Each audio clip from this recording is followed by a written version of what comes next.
All right, so today we're really going to get into Jane Austen, specifically Sense and Sensibility. Okay. And we're using this awesome analysis by Dr. Jaswant Rather. Yeah. And it's, well, it's a story everyone thinks they know, right? Two sisters, one's all about sense, the other's all, well, sensibility. Right. But Dr. Rather, he really goes deep. He does, yeah. Like, it's not just about these sisters, it's about the whole society they're trapped in, Especially for women, how tough it was back then. Absolutely, like navigating a minefield, practically. And those words, sense and sensibility, Dr. Rather says they're not as simple as they sound. Oh no, there's a lot of irony there. So much irony. Austen was a master of that. Okay, so first off, did you know Sense and Sensibility wasn't the first time Austen played with this story? No, I didn't, actually. Yeah, Dr. Rather points out there was this earlier version, Elinor and Marianne, written as, get this, an epistolary novel. Oh, wow, letters back and forth, huh? Exactly. It was the 1790s super popular style then, and hold on, even crazier. Around the same time, she's also working on something called First Impressions. Wait, First Impressions? That might sound familiar. Rings a bell. Yeah, definitely rings a bell. That became Pride and Prejudice. Oh, of course. Huh. Wow, so those ideas were brewing early on. Right. Dr. Rathed says the Sense and Sensibility we know, that got revised between 1809, 1810, and then, boom, published in 1811. Big moment for Austen. Huge. First of her Chawton novels to be published, like her official debut, kind of. Stepping onto the literary stage. Exactly. Can you imagine the pressure? Must have been immense, especially considering, well, Dr. Rather reminds us, it wasn't her first attempt at publication, was it? Oh, yes, Susan. Right. The one that became Northanger Abbey later, 1803, didn't go so well. Family had to buy the manuscript back. Ouch. Yeah, so Sense and Sensibility, this was like the comeback. Major comeback. And Austen, she was so into it, like obsessed, almost. Right. Dr. Rathed quotes her, writing to Cassandra, her sister, I am never too busy to think of sense and sensibility. I can no more forget it than a mother can forget her sucking child. Wow, that's some dedication. Right. Clearly, this story meant the world to her. Yeah, and it did all right financially. I mean, 140 pounds, not bad. Plus a couple of good reviews. But here's the thing Dr. Rathed points out.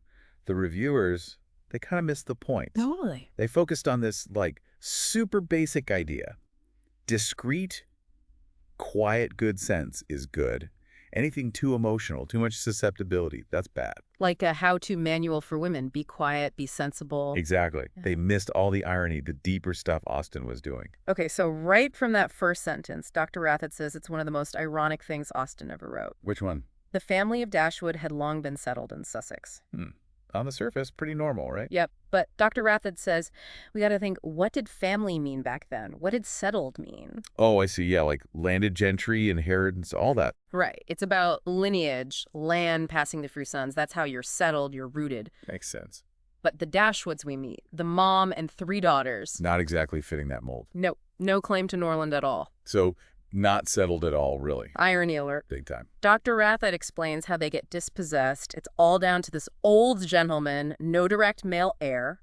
Oh, yeah, well, right. Leaves it to his nephew, Henry Dashwood, but only for his life. Entailment, that tricky legal thing. The worst. So Henry dies, estate goes straight to his son, then grandson, the daughters. Nothing. Wow.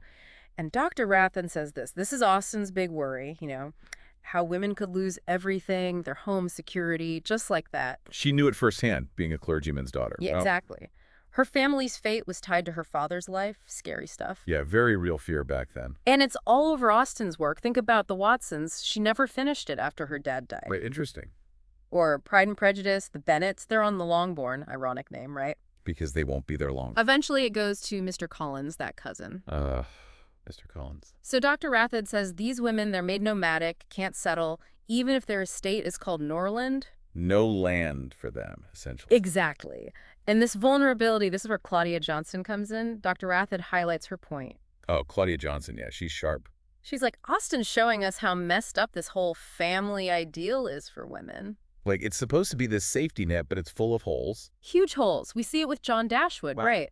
His dad, on his deathbed, asks him to take care of his stepmom and half-sisters. Major obligation, especially back then. Family duty was everything. But John, he just doesn't have the sensibility, as Dr. Rathed puts it. Like, his conservative values only go as far as protecting his own money. Selfish, basically. Oh, totally. And that dialogue with his wife, Fanny. brutal. Oh, I know. It's painful to read. They're so greedy. He goes from promising real support to like, oh, maybe some fish now and then. Ridiculous. And Dr. Rathod compares Fanny to Mrs. Bennet, right? Yep.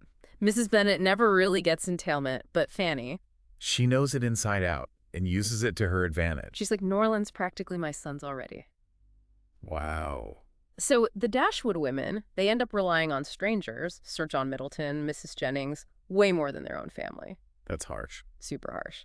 And that kind of sets us up for Elinor and Marianne. Right. Sense and sensibility duo. Title screams opposites, and everyone's always debating which sister has the right approach, you know. Classic literary debate. But Dr. Rathod's like, hold on, it's not that simple. They're both stuck in the same system. Exactly. Yeah. This messed up system where a man's worth is all about money and property. Not about character or anything else, really. Makes sense, and sensibility pretty ironic for women, right? Yeah, like be too sensible, you're cold, calculating, too much sensibility, you're hysterical, unfit. No winning. Nope.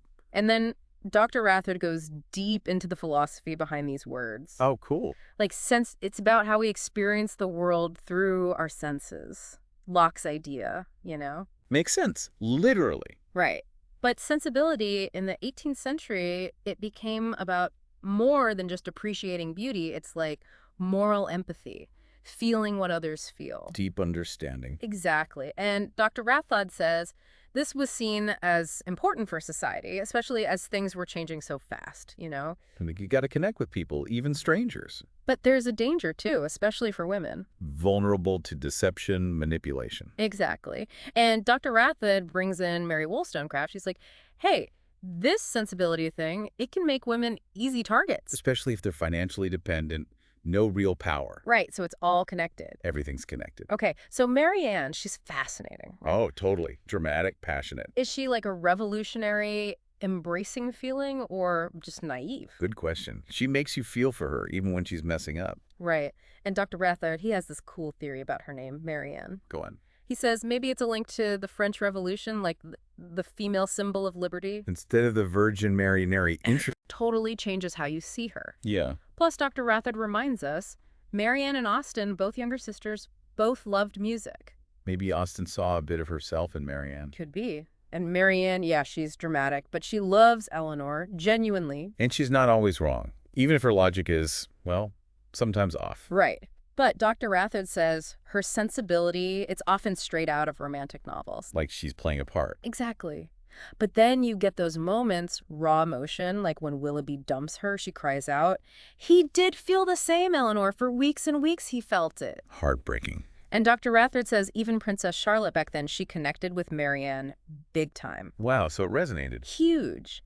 But the story's mostly from Elinor's point of view, right? Yeah, which maybe makes us judge Marianne more harshly. Creates distance, for sure. For sure. So Elinor, she's sensible, but Dr. Rathod says that comes at a price. Like what? Hiding her feelings, knowing things, but not being able to act. Like Cassandra, you know, seeing the future, but no one believes her. Oof, that's rough. And her self-control, Dr. Rathod even calls it demonic at times, those scenes with Lucy Steele. Oh, yeah, those are tense. She almost tortures herself and provokes Lucy, like testing her own limits. Pushing herself to see how much she can take. Exactly. And sometimes she's not very warm, kind of judges Marianne. Dr. Rathod points that out. So even sense isn't perfect. Nope. And he says Elinor feels the pain of love just as much, even if Edward seems, well, not the most exciting choice. Edward's a bit of a mystery, isn't he? Totally. And Dr. Rathod makes this interesting point. Maybe Elinor is drawn to Edward because she doesn't think she deserves better. Like Marianne expects a hero, Eleanor's just grateful for attention. It's sad, actually. And Dr. Rathod analyzes how they both idealize the guys. Marianne thinks she and Willoughby are soulmates. Elinor imagines Edward's artistic, which he's not. Like we all do, seeing what we want to see. Right. It's like Lady Catherine in Pride and Prejudice boasting about her non-existent musical talent. Hilarious, but also kind of sad. And Dr. Rathod suggests Elinor might be mothering Edward unconsciously, which is how she wins him. Interesting. Very interesting. So we got to talk about mothers, another big theme. Okay. Dr. Rathod says, motherhood in this book, it's not sentimental, it's critical. Like mothers shape their daughters, but also pass on society's flaws. Exactly. And we see all kinds of mothers. Right? Yeah, like a whole spectrum. Mrs. Jennings, well-meaning but superficial, her daughters, not exactly well-educated. Think Charlotte. Oh, yeah. Useless boarding school. Then Lady Middleton, she's all about being a mom, but no sense, spoils her bratty As kids. the Skill sisters take full advantage. They're pros. And Dr. Rathod points to that scene with little Anna Maria, all those tears getting rewarded. No wonder she's a mess. Learned behavior. Totally. And then you have Mrs. Ferrars, the ultimate controlling matriarch. Oh, she's terrifying. And even Mrs. Dashwood, too indulgent. Maybe she set Marianne up for disappointment. Her romantic delicacy kept her from real talk. Yeah, tough conversations are necessary sometimes. Oh, yeah. So we have all these mothers, and then we have the hunters. The men. Dr. Rathod connects these two figures, mother and hunter. They're opposites, but also related, kinda. How so? Well, he says the men's occupations, they're all about sport, even if they have real jobs. Like it's trivialized. And motherhood, it's like their sport, too, in a way. Oh, I see. Interesting. And literally, these upper-class guys, they hunt guns, dogs, the whole bit. Part of their identity? Right. Willoughby, he shows up all huntery, just like those romantic heroes in Gothic novels. Like that Valancourt in Mysteries of Udolpho. Exactly. But Dr. Rathod's like, don't be fooled. Willoughby's a rake, right? Totally. Maybe even after money, like Montaigne. Yo, the hunter can be dangerous. Super dangerous. And his name, Willoughby, Dr. Rathod, points to another Willoughby from Evelina. Oh, the one who's a creep to the heroine. Yep, so the name itself signals a threat to women like Marianne. And the whole illegitimate children thing. Colonel Brandon's ward, Eliza, right? Like, it's just accepted. No big deal. Shows how skewed things were. Even male bonding, it's all hunting talk. John Dashwood's sending game, remember? Oh, yeah, like it's the only way he knows how to connect. And Sir John, he describes Willoughby as a decent shot, a bolder writer. Sounds kind of suggestive when you think about it. Totally. Like Dr. Rathod saying, there's this underlying, well, you know. A connection between hunting and, well, other conquests. Exactly. And Willoughby, he hunted Eliza, metaphorically speaking, seduced and abandoned her. Poor Eliza. Right. And Colonel Brandon, he's a hunter too, military background, that dual. Different kind of hunter, though, more honorable. Definitely. And Marianne, she gets caught up in it, this whole hunter world. Oh, yeah, she's smitten with Willoughby. And Dr. Rathod focuses on that scene where Willoughby tries to give her the horse, Queen Mab. Oh, Queen Mab from Romeo and Juliet, all about illusions and desire. Right, not a good sign. And Marianne, she's already imagining this lavish lifestyle, totally unrealistic. Like she hasn't noticed her own family situation. And she starts liking what Willoughby likes, landscapes, Cowper's poetry, losing herself, basically. Yeah, in her own sense. Big time. And Dr. Rathod points to her visit to Allenham, Mrs. Smith's place. She barges in uninvited. Oh, yeah, that's rude. She's already calculating how much it's worth, as if she's going to be Willoughby's wife. Completely ignoring Mrs. Smith. So insensitive. Total contrast to how she feels about Norland being all upset about the John Dashwoods changing it. Like one set of rules for her, another for everyone else. Dr. Rathod connects this to Mysteries of Udolpho again, St. Aubert hating the idea of cutting down trees. Interesting parallel. It's like Marianne thinks feelings are everything, but her own actions prove that's wrong. Actions speak louder than words. Or feelings, I guess. And ironically, Mrs. Smith, the one Marianne ignores, she's the one with power over Willoughby. Really? How so? She's got the money, and she's furious about what he did to Eliza. Dr. Rathod emphasizes that. Oh, right. So she's like a moral force, even though we never actually meet her. Exactly. And Dr. Rathod uses Claudia Johnson's analysis, says Mrs. Smith is like radical independence. She's the one who ruins Marianne's dreams. Wow, powerful stuff. It's a reminder, Dr. Rathod says, not to romanticize Marianne too much. She can be just as self-centered. As Willoughby, even. So this whole idea of knowing and not knowing, Dr. Rathod says that's key to sense and sensibility. Epistemology, right. How we know what we know. Exactly. The title itself, it's about that sense, sensibility, different ways of understanding the world. Like in Enlightenment philosophy, big questions. And Dr. Rathod even mentions that philosopher J.L. Austen, his book Sense and Sensibilia, kind of a nod to Austen. Cool. And unlike Northanger Abbey, which is more about rational thinking, this book is full of uncertainty. Right. Like you can't be sure of anything. Dr. Rathod quotes Claudia Johnson. She says, even ordinary inferences are too audacious. Wow, that's a good one. Makes you think. So many assumptions, like that London visitor thinking Elinor and Marianne are staying with their brother. Just assuming, based on nothing. And the characters, they're always using words like must, should, might, trying to sound certain. Trying to control the uncertainty. Exactly. And that debate between Elinor and Mrs. Dashwood about Marianne and Willoughby. Oh, yeah. Mrs. Dashwood's convinced they're engaged. Elinor wants proof. But they're both wrong in the end. The irony. And Dr. Rathod points out how often those words pop up. Certain, conjecture, doubt, proof. Like a constant search for truth. And even our senses, they deceive us. Marianne thinks Edward is Willoughby, the whole hair in the ring thing. Yeah, total misunderstanding. And Edward, he's lying about the hair, but it at least tells them there's a secret. There's something they don't know. Exactly. Speaking of secrets, Lucy Steele, she's a master of deception. Oh, yeah, Lucy, she's playing the long game. Dr. Rathod analyzes how she reveals her engagement to Elinor so calculated. Smart move. She knows Elinor won't interfere with a prior commitment. Honorable to a fault, Elinor. And Lucy, she comes with all the proof, the portrait, the letter, the ring. Overwhelming Elinor with evidence. Playing to her sense. And Elinor has to accept it, even though it hurts like hell. But then, Dr. Rathod points out, Elinor immediately starts reassuring herself about Edward's feelings. Like clinging to hope. Even though there's no real basis for it. It's self-deception, Dr. Rathod says, but it keeps her going. Makes you question Edward's love, though, doesn't it? So much. But Dr. Rathod contrasts this with Marianne. She falls apart when Willoughby leaves. Different coping mechanisms, I guess. Right. Elinor, the sensible one, finds comfort in delusion. Marianne can't escape reality. The irony. So much irony in this book. It's like Austen's signature move. Dr. Rathod then brings in this idea from Joseph Weisenfarth that the novel is like a mystery. A mystery novel. Like Elinor and Marianne are detectives trying to figure things out. Interesting. And Dr. Rathod connects it to Northanger Abbey, that idea of voluntary skies. Oh, yeah, Henry Tilney thing. So everyone's spying. This is Jennings watching Marianne and Willoughby trying to get the scoop. But finding the truth, it often hurts, like the Dashwoods being evicted, Eliza's story. Oh, Eliza's so tragic. Colonel Brandon's lost love. Her story's brutal, echoes those older novels. Clarissa, Man of Feeling. Yeah, it's like a warning. Dr. Rathod says Eliza's death is like the unseen corpse in this detective story. And her daughter, repeating the same pattern. So sad. And Marianne, she almost becomes another victim. Society expects abandoned women to just disappear. That's dark. And her talk about the dying leaves at Norland, Dr. Rathod says it's like a fascination with decay. Like she's giving up. And Elinor snaps at her.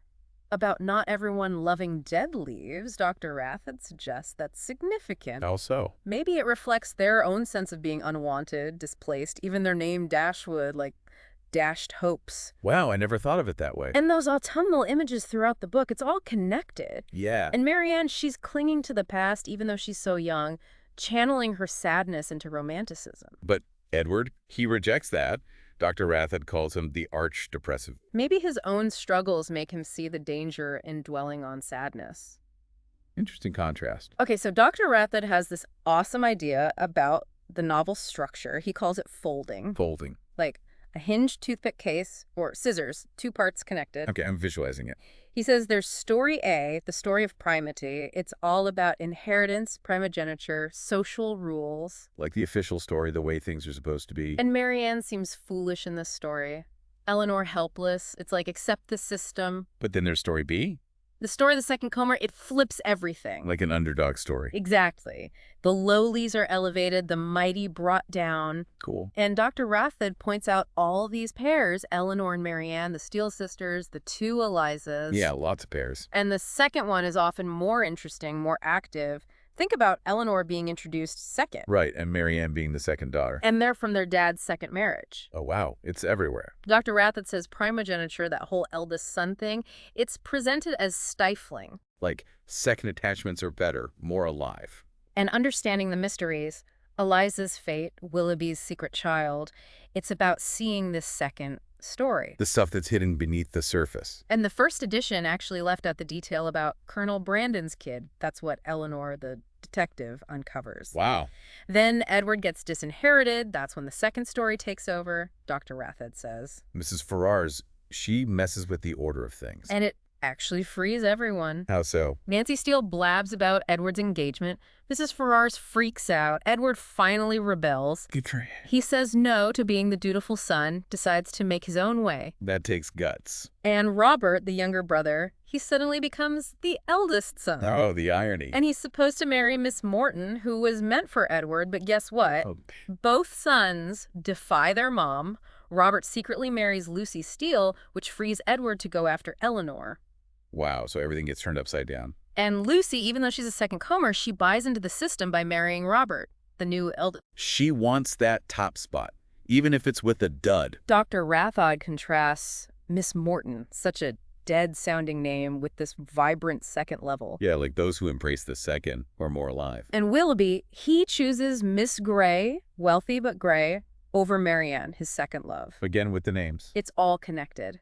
Dr. Rathod concludes all the good couples in the book. It's a second attachment for at least one of them. Second chances, new beginnings. And they create new second children. Like a whole new generation. Colonel Brandon and Marianne, perfect example, both second children, both second attachments. And Edward, he's rescued from primogeniture, becomes an honorary second. Robert's the scapegoat, in a way, allows Edward to escape. Fascinating how it all works out. Right. Dr. Rathod says the novel's showing us how this rigid social order is a lie. There's more to life than bloodlines. And those who cling to the first, they might not get punished, but they're stuck. Only Willoughby seems to realize that and regret it. A bit too late for him. And Marianne, she changes, learns to love Colonel Brandon. It's hopeful. It's about growth, flexibility, not being stuck in the past. Dr. Rathod beautifully says we need both, the knowing sense that sees society's flaws and the sensibility that opens us up to love, even second chances. Beautiful, yeah. So this deep dive, thanks to Dr. Rathod, we really see how Sense and Sensibility is about way more than just two sisters. It's about society, about how we know things, about love and second chances. Austen, she was so sharp. No wonder we're still reading her today. Timeless. Absolutely timeless. And here's a thought for you listeners to chew on. You know, we have our own social pressures today, maybe not primogeniture, but still... Different rules, same game. Exactly. So how do those pressures shape our relationships, our sense of worth? How do we balance our own sense and sensibility in this crazy world? Something to think about for sure. Keep thinking, folks. That's what deep dives are all about.